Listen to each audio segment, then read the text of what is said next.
Welcome to the SmartKeys podcast, where we skip the guesswork and dive straight into the blueprints for predictable business growth. Today, we are tackling, I think, the single most impactful lever a business has, building a robust, resilient pricing strategy framework. It's a topic that, sometimes gets filed under dry finance, but it's really the central mechanism for any kind of sustainable scaling. When companies price based on just a gut feeling, they're either leaving money on the table or, even worse, they're risking their entire margin structure. Right. A clear framework, it turns that guesswork into predictable results. It gives every single team, from product to sales, a documented approach that protects your profit as the market inevitably shifts. And we are treating this framework like the essential blueprint it is. Our mission for this deep dive is, well, it's pretty clear. Yeah. We're going to distill the 3 core pricing strategies. We'll define the crucial financial guardrails that prevent those accidental losses. And then we're going to get into the advanced research tools that let you quantify precisely what your customer is actually willing to pay. We're pulling the facts out of the fog. Exactly. We've got the steps, the metrics, and the proven playbooks right here. So let's establish that foundation. Okay, let's unpack this. The foundation starts with the 3 core approaches to pricing. These sound like the pillars that hold up the whole structure, but how do they fundamentally differ in what they're trying to do? They really are the 3 pillars. You've got cost-based, competitor-based, and value-based. And their goals are, well, they're almost mutually exclusive. So cost-based is your operational floor. It's the simplest one. You calculate your total cost, you add a fixed percentage markup, and that's your price. Okay. It's essential for setting those operational floors, and it's used mostly when margins are thin and scale is everything. Think of a massive retailer like Walmart. Right, the volume play. Exactly. Their ability to negotiate lower supplier costs means they can rely on this model to deliver their everyday low prices. It's all about securing a volume play. That sits the bare minimum, though. I imagine if you only rely on cost-based pricing, you can't really ever become a premium player. Oh, absolutely not. If you stop there, you're just capping your potential revenue. So that brings us to the second pillar, which is competitor-based pricing. Okay. This is all about market context. You benchmark against your rivals, and you position yourself relative to them. For companies in really crowded categories like, say, Samsung tracking Apple's pricing tiers, it's crucial for just getting positioned quickly. But what happens if your main competitor is, I don't know, deliberately pricing super low just to burn through their venture capital? How does that strategy help you then? Doesn't that just lead you into a race to the bottom? And that's the danger. It's a huge risk. It only tells you what the market will bear, not what you should charge. Which brings us to the third and most profitable pillar, value-based pricing. Right. This is where you link your price directly to the customer outcome and the distinct value you deliver. This really only works when your differentiation is clear and defensible. Like Tesla. Tesla is the classic example. They command huge premiums because customers are paying for innovation, for sustainability, for performance, not just the raw materials. This is how you capture maximum profit. So if cost-based is about survival and competitor-based is about positioning, then value-based is really the long-term goal for any high-growth company. That's it. But no matter which strategy you choose, you need those financial guardrails first. I mean, you can't sell below your floor. And you must secure a true cost floor first, and it has to be comprehensive. The framework is very clear that this floor isn't just your COGS, materials, labor, supplier payments. Okay. It also has to include the full operational burn, like rent and marketing, PLUS, the one that's so often forgotten, the cost to serve each customer. The cost to serve. Yeah, that means support, onboarding, ongoing infrastructure. If you sell below that combined number, you are losing money on every single transaction, no matter how much you scale. And this is where it gets really interesting for anyone listening, because I think this trips up new businesses all the time. Can you just quickly clarify the difference between gross margin and markup? They sound similar, but getting them wrong can cause serious margin leaks.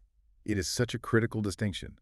Markup is simple addition. It's just what you add over your cost to get the selling price.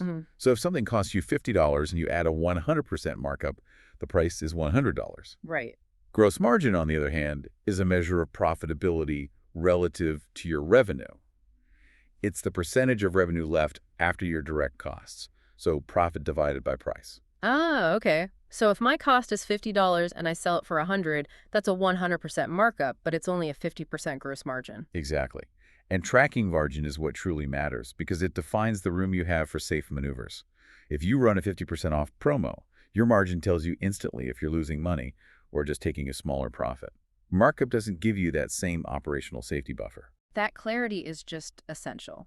So, if the cost floor is the foundation, let's talk about the walls and the ceiling. Pricing isn't just a financial equation, it's deeply psychological. Oh, absolutely. How does the price point itself impact brand perception and customer demand, especially in those premium segments? The price sends a very clear, very powerful signal. And the perception of quality is, it's intrinsically linked to that price tag. Counterintuitively, higher prices can actually lift the perceived value. How so? They raise customer expectations. They make an offer feel more exclusive or trustworthy. This is especially true for status products, where scarcity and perceived quality are what drive demand.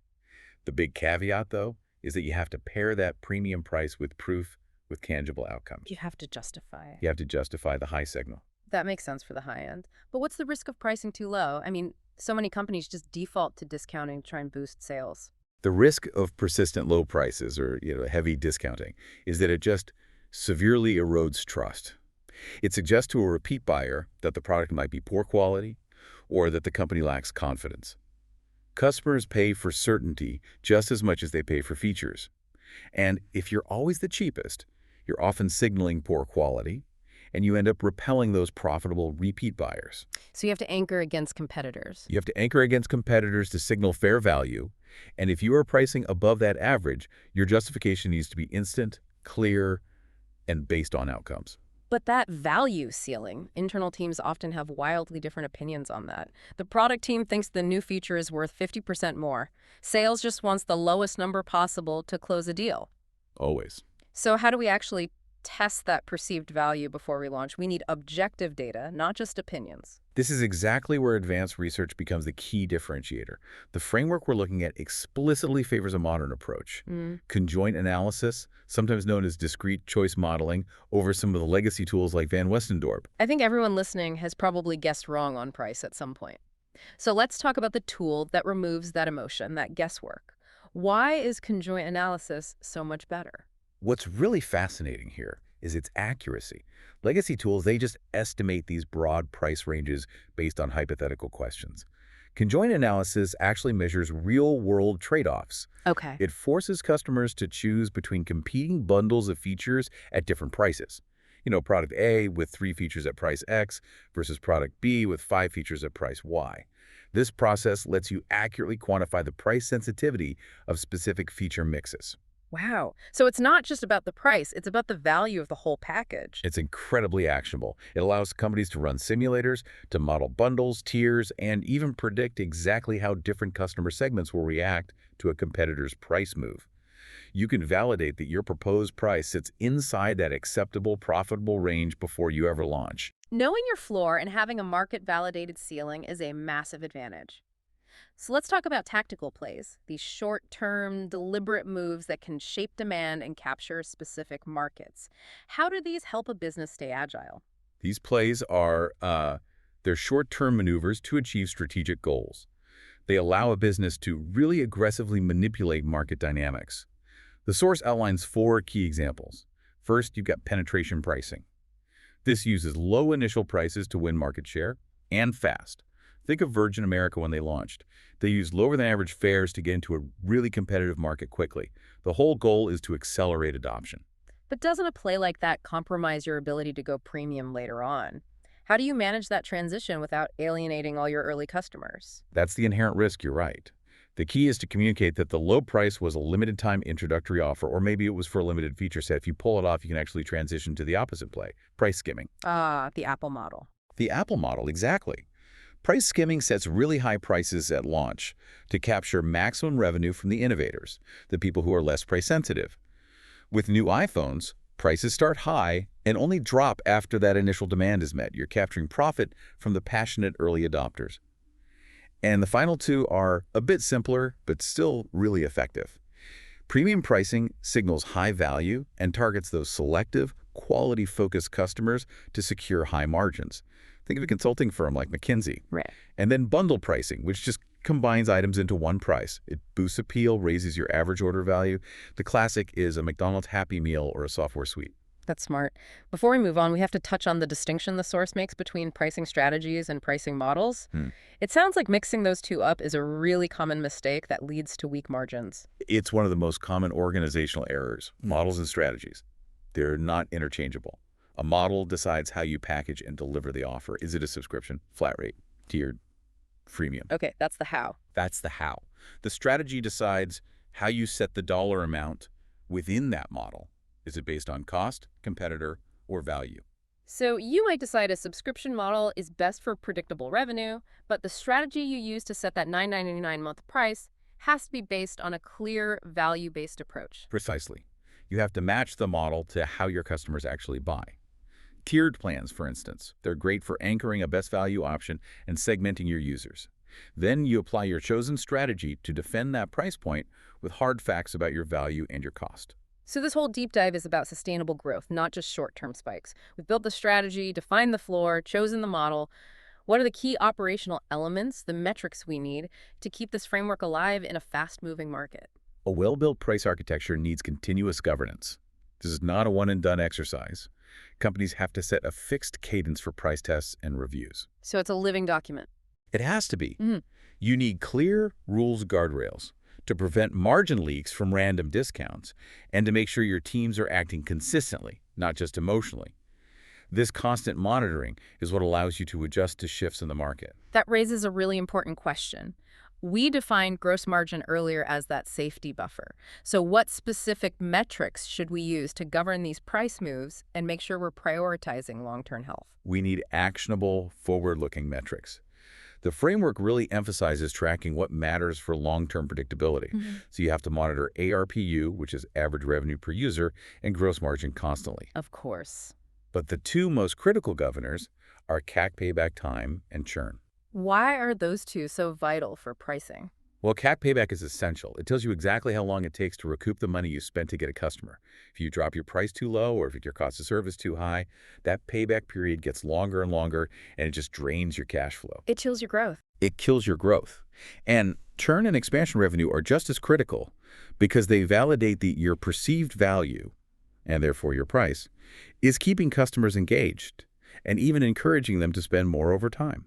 If your price is too high for the value, churn will spike. It's that simple. I see the playbooks mentioned here, Smart and Grow. They seem like turnkey manuals for applying all of this. How do they work in practice? They basically operationalize the strategy. Grow is focused on the customer journey, gauging needs, researching models, and optimizing for retention. It's designed to make sure your revenue gains don't come at the cost of lifetime value. Okay, so that's customer-facing. Right. And Smart is more internal. It's about aligning your organizational goals, picking the right monetization mode, and crucially, building the feedback loops you need to track the metrics we just talked about. ARPU, churn, expansion, to drive that perpetual iteration. Okay, so what does this all mean? If you're a professional listening right now, whether you're in finance, product sales, what is the single most practical takeaway you should run with this quarter to improve your pricing? I think the most practical step is to stop relying on hunches and commit to data validation. You have to secure your verified cost-based floor and use your competitor anchor for context, but that final high-stakes decision has to be validated with objective research. With the conjoint analysis. Run a targeted test using conjoint analysis. Quantify what customers are willing to pay for specific features at specific price points. Then match your chosen strategy to a model subscription, tiered, whatever fits, and just iterate relentlessly using your core retention and profitability metrics. That's what transforms pricing from a stressful quarterly guess into a repeatable, measurable source of strategic advantage. That was a fantastic deep dive into securing predictable growth through strategic pricing. We covered everything from the foundational difference between margin and markup, all the way up to advanced tools like conjoint analysis and the metrics you need for governance. Yeah, that shift from pricing as a negotiation to pricing as a structured, metrics-governed framework. I mean, that's the biggest opportunity for businesses right now to protect their margins and capture maximum value. Thank you for tuning in to the SmartKeys podcast. And if you want to dive deeper into those playbooks like Grow and Smart and get the clear roadmap for building and executing your own framework, we highly encourage you to read the full article. The link to the source article is available in the show notes. Please hit subscribe to the SmartKeys podcast so you don't miss our next deep dive into the future of work and business efficiency.